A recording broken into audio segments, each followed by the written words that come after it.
Hi, I'm Eric Knowles, president of the Miami-Dade Chamber of Commerce, and this is our Member Connection. But before we get started, a word from one of our supporters.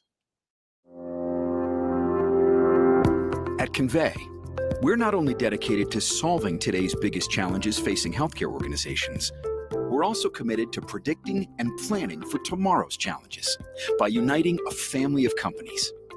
We combine powerful technology with robust data analytics to deliver integrated end-to-end solutions that achieve meaningful results. Start your journey towards transformative business performance with Convey. Hi, and welcome back to the Miami-Dade Chamber of Commerce Member Connection. I am your host, president of the Miami-Dade Chamber of Commerce, Eric Knowles. And yeah, I'm excited. I know you probably say, yeah, you're always excited. That's just a line. No, I'm excited because I'm helping Black businesses grow. I'm helping Black businesses, minorities, and women grow their business, scale their business. And this is exciting. You know, we've been in some challenging times for the last couple of years, and that's what we do each and every day, create opportunities for economic and social transformation in our community. And today it is my pleasure to welcome Carol Edmonds. How are you? I am doing fantastic. Blessed and highly favored. How are you today? I'm blessed and highly favored. Amen. I'm just excited to be here with you. You know, we all live somewhere, most of us. We live in a home, we live in an apartment, a condo, so on and so forth. And the one thing when you step into someone's home that you first experience is the aroma. Right. And that's what you do. Yes. You that's what I create do. aromas. Yes. And the name of your company again is? Place of Aroma. Place of Aroma. See, Yes. I wanted her to tell you that. Place of Right. Aroma.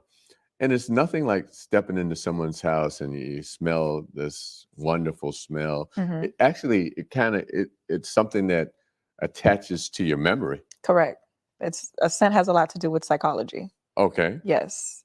So with scent, you have the gift to either remember. It can give you good memories. Sometimes you can remember something from your childhood. It has a lot to do with business as well. When you walk into a store or when you walk into a hotel, there's a lot of the fragrances that you smell and you're always going to remember, and you're going to say, well, wow, I remember going to the W Hotel and it had such a significant scent. Right. And you're always going to, put that in the back of your head, like, wow, the W Hotel had this specific scent. And it makes me want to return there because of that scent. But psychologically, you don't even know that. But the scent actually just does that. It just speaks to you It does silently. Correct. And, it's interesting that you said that. I have two very vivid memories of a scent. Mm-hmm. And the first one that I would say is I was in the Army. I was 17 years old and went home on leave. Thank you for your service. Thank you. And it was Christmas, and my aunt, I'd gone over to my aunt's house, and she was basically warming some food up. Mm.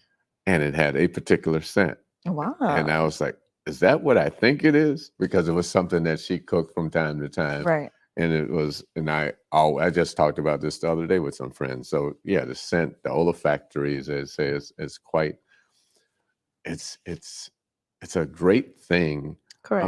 In certain instances. But then I had the opposite effect. Mm-hmm. I had moved to New York, Mm-hmm. and I was looking for an apartment.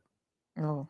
And the gentleman opened the door, and I smelled a smell I never smelled before, and the smell that I never ever want to smell again. Wow. It was that bad. Mm-hmm. But you talk about memories and things. So, but we're here to talk about pleasant things. Of course. Either way. Memories scents are pretty much, like I said, it can be a good memory or a bad memory. But even sometimes the bad memories are some things that we need to face as well. So there's all type of good things when it comes to aroma. Right. Yeah. So what got you in the business? How long have you been in the business? Mm-hmm. Tell the folks a little about yourself. Of course. So my name is Carol Edmond. I am 28 years old. I am born here, raised in Bahamas, actually. Oh, I didn't know you. You know, I'm a Bahamian. Oh, you Yes, Bahamian. Oh, I just yes. came back from Long Island. Oh, wow. Yeah, Okay. visiting my grandfather's brother Oh, nice. just for the first time and meeting some cousins that I never met. Oh, that is awesome. Yeah, You're from Long Island. Long Island. Yeah, the Okay, awesome. Knowles, a lot of Knowles There in Long is. Island. There Yeah. is. I should have been able to tell by your last name. That's true. So I'm actually from Nassau. That's where my Okay. mom is born. I So I'm was Haitian Bahamian, okay. a I little mix. was just in Nassau before I went to. So yeah, Oh, awesome. yeah. We love that. I love conch. It's one of my Oh, favorite. I went and dove for my own conch for the Wow. first time. What an Yeah, experience. I went. My cousins and my uncle went fishing, Mhm. and after we fished, we dove off the boat, went snorkeling, and went Wow. down for our own conch. Oh, that is amazing. Yeah, I have yeah, not done that yet, but I yeah, wish to do that. yeah. Wow, that is cool. So I'm sorry to interrupt. No, it's okay. I love to talk about conch. So, so what made me get into the business? I actually have another business that I do with service-based business, and I always wanted to produce a product. Okay. Um, Unfortunately, the reason why I did go into this specific product, which is home fragrances, is because my sister, she unfortunately lost her son due to stillbirth. Her stillbirth, unfortunately, was caused by fibroids. A lot of people are not aware, but fibroids is a huge epidemic in Black women specifically. 2 in 3 women, specifically Black women, suffer from fibroids, which causes them to, have stillbirths, miscarriages, etc. Because when you are having a fibroid, it's kind of like an either or situation. You either have to have the baby, or you have to have remove the fibroids, Wow. and it's pretty much growing in your ovaries just as the baby would. So I say this just to say that because of that reason, a lot of the home fragrance products that we use are actually very toxic and targeted towards Black women or Black people specifically. Hmm.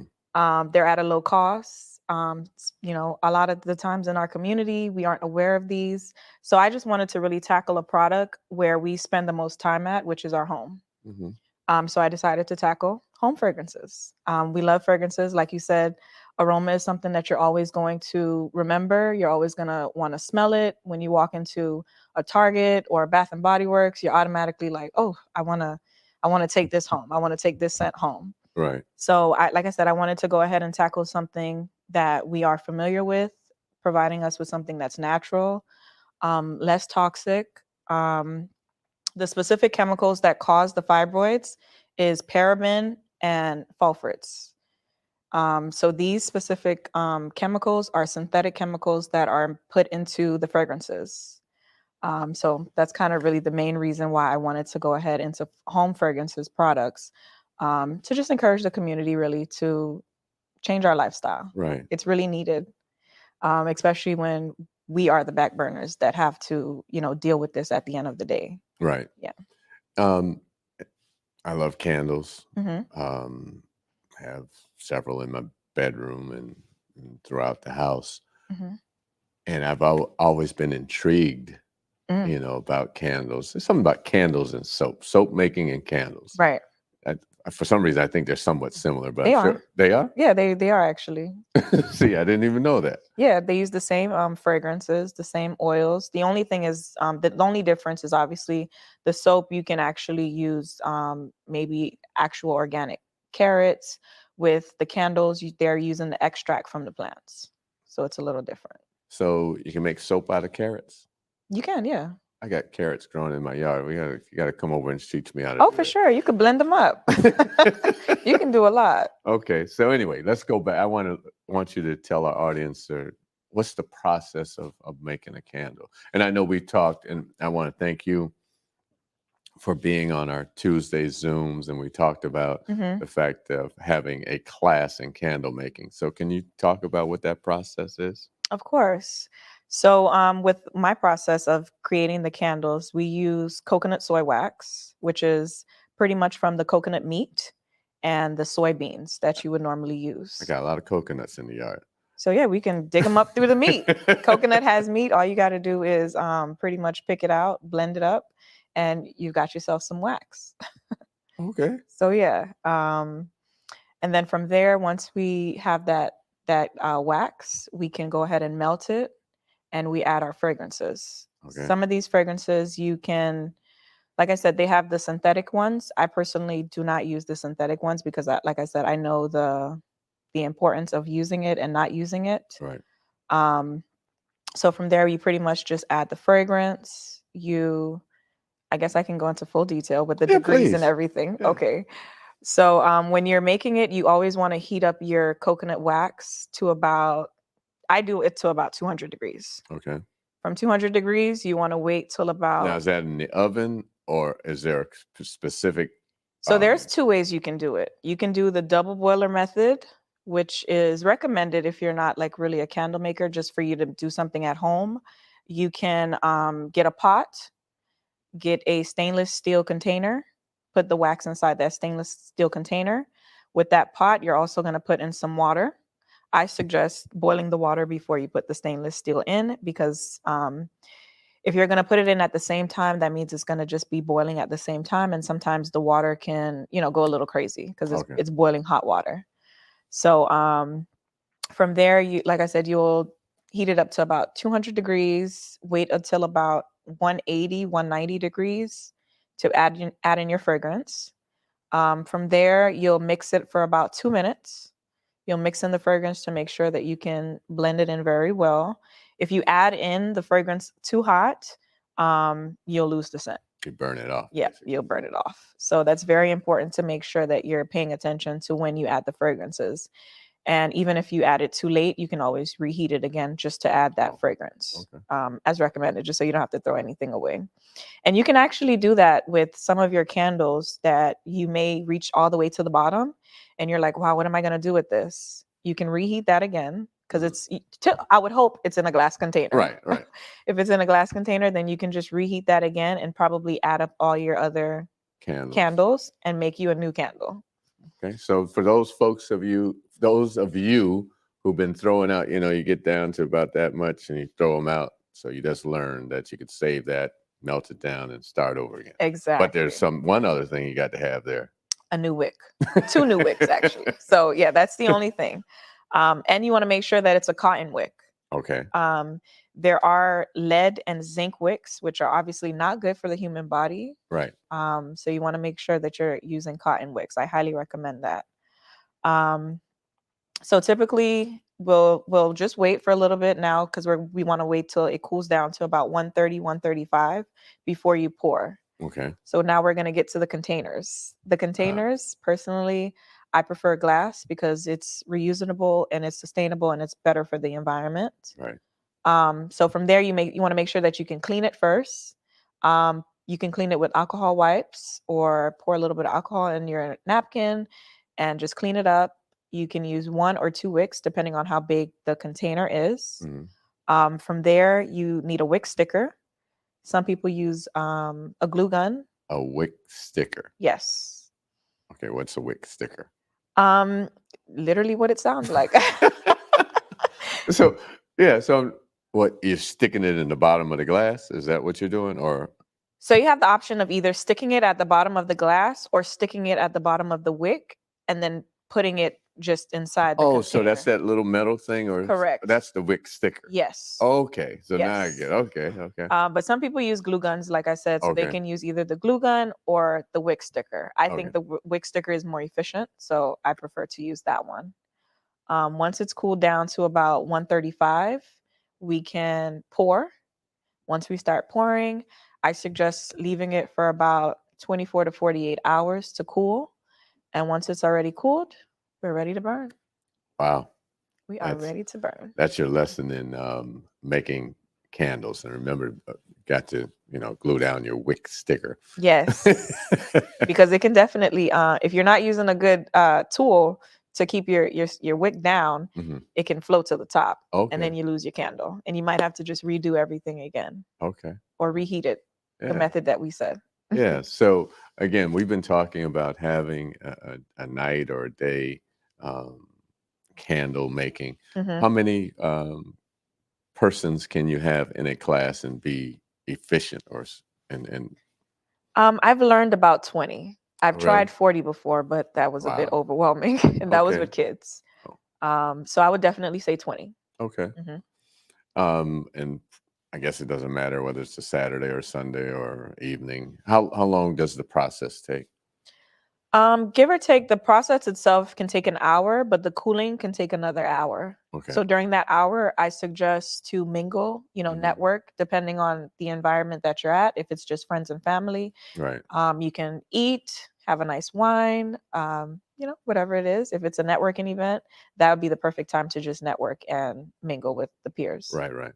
So now we touched on soap a little. Do you do soaps at I all? do not do soap. You don't No, do I soaps. don't. Something you thought about delving into? Because it sounds like when we started talking about it, sounds like something that would be natural, especially with scents. I mean, It is. But for me personally, I think when you're in a certain field, I think mhm. you should stick to that field. Okay.